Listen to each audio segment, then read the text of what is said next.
Part 1. Have you ever felt that people can read you too easily? That your thoughts and feelings are like an open book for everyone to see? In a world that is full of noise and competition, this can be a great weakness. Most people show their intentions without thinking.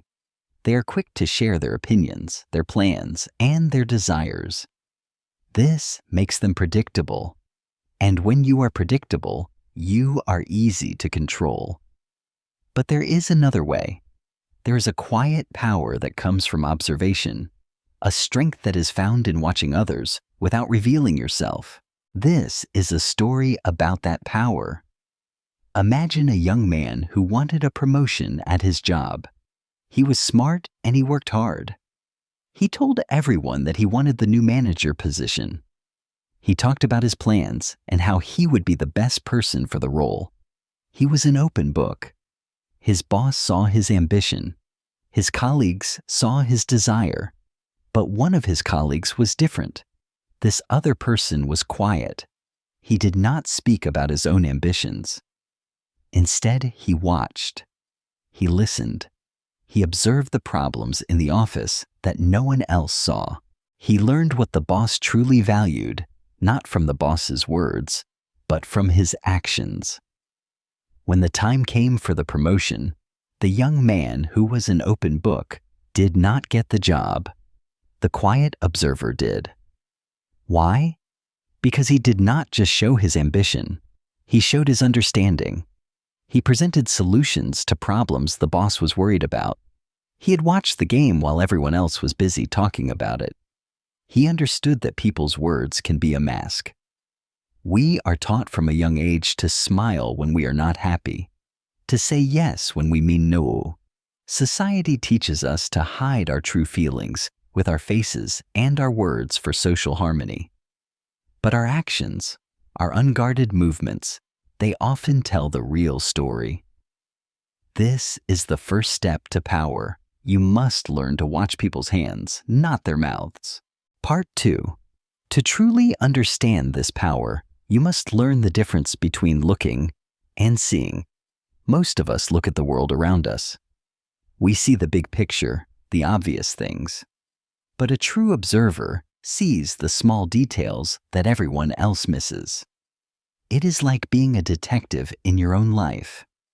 A detective does not just look at the room where something happened. He sees the small piece of thread on the carpet. He sees the tiny scratch on the door. These small details tell the real story. In our daily lives, the clues are not on the floor. They are in the body language of the people around us. Think about the human body. Which part is the most honest? It is not the face. We learn to control our faces, to create false smiles and expressions of interest. The most honest parts of the body are the feet and legs. This is because our brains are wired for survival. For thousands of years, our legs were our way to escape danger. This reaction is deep inside us, in a part of the brain we do not control. It is the honest brain. When a person is happy or feels they have an advantage, their feet might bounce or wiggle. We call these happy feet. When a person feels uncomfortable or wants to leave a conversation, their feet will often turn and point toward the exit, even if the rest of their body is facing you. They are preparing to escape. This is just one secret. There are hundreds.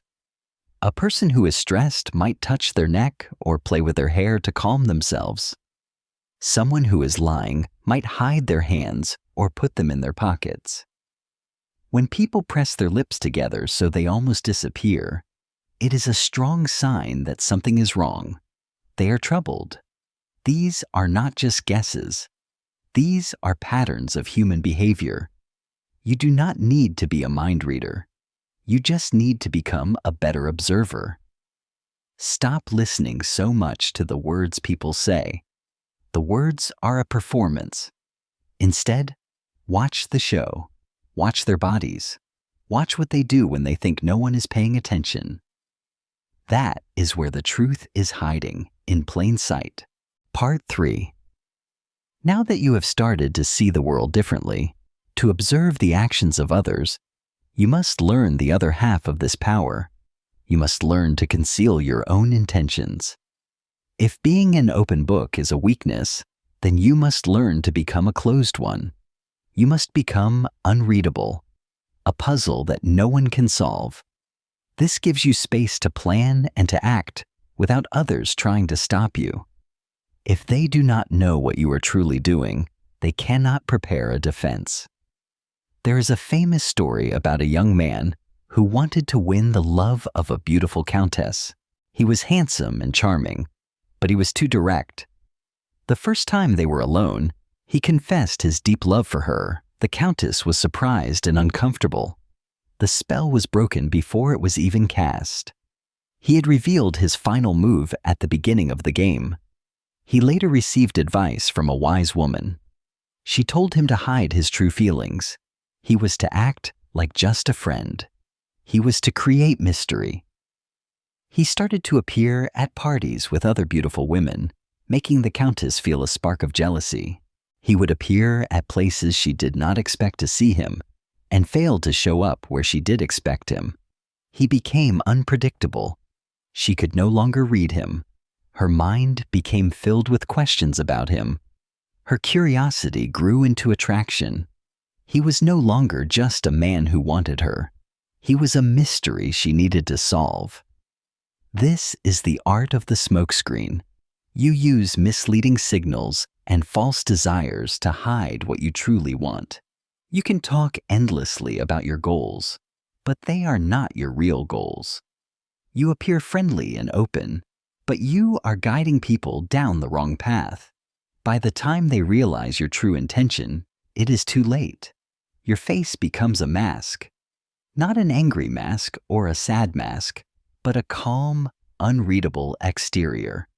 Behind that bland expression, you can plan anything. People will see only what you want them to see. They will see the calm water on the surface, and they will never suspect the powerful currents moving beneath.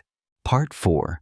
This way of thinking is not just for small interactions, it is a strategy for life. The ancient general Sun Tzu wrote about this in his book, The Art of War. He taught that the greatest victory is the one that is won without fighting. This kind of victory is not won with swords and spears. It is won with knowledge and observation. It is won in the mind before the first step is ever taken on the battlefield. The wise general knows his enemy, and he knows himself. He understands their strengths, but more importantly, he understands their weaknesses. Think of your goals in life as a war. Your obstacles are the enemy army. A foolish person will attack the enemy where they are strongest. They will use all their energy fighting a difficult battle and will likely fail. But a strategist, a true observer, does the opposite. They avoid what is strong and attack what is weak. They find the easy path to victory. To do this, you must be like water. Water is soft, but it can break through the hardest rock. It does not attack the rock head-on. It flows around it, finding the cracks, the weak points. Over time, it wears the rock down. You must be formless, shapeless, like water.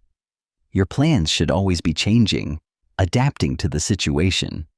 If your opponent is arrogant, pretend to be weak to make them even more arrogant and careless.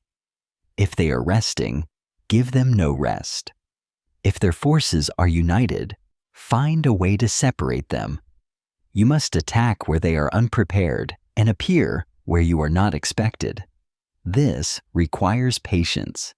It requires you to stop reacting to every little thing. The world will try to pull you into arguments and conflicts. It wants you to react emotionally, but a strategist does not react. A strategist takes a step back. They observe the whole field. They make their calculations when others are moved by passion.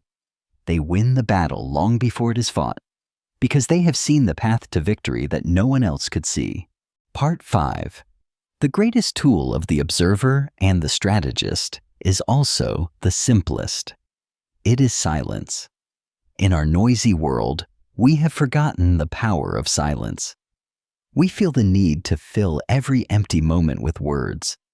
We believe that the person who talks the most, who is the loudest, has the most power.